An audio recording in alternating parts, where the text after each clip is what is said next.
Imagine a battlefield, but there are no cannons, no enemy soldiers, just rabbits, hundreds of them, charging toward the greatest military commander in Europe.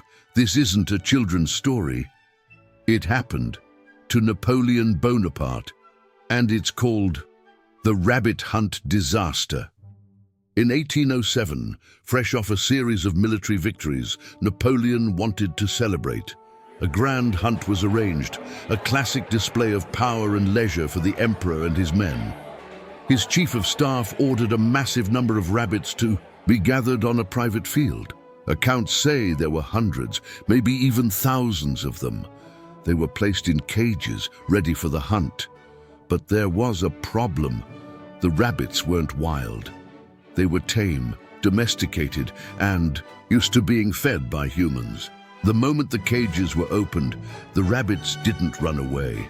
They charged, not from fear, but from hunger. They thought Napoleon and his men had come to feed them, and so they swarmed. Hundreds of rabbits, running straight at the Emperor of France. At first it was funny, then it became chaos. The rabbits began leaping onto boots, climbing trousers, jumping into carriages. Soldiers tried to fight them off with riding crops and sabers, but they just kept coming. Napoleon ran. His generals ran. They all fled from Bunnies. Napoleon escaped, barely into his carriage, laughing and humiliated. The rabbits had won. The great conqueror of Europe, driven off the field by fluff and ears. No one was hurt, except maybe his pride. And to this day, it remains one of the strangest defeats in military history. A general who shook the world, defeated by an army of rabbits.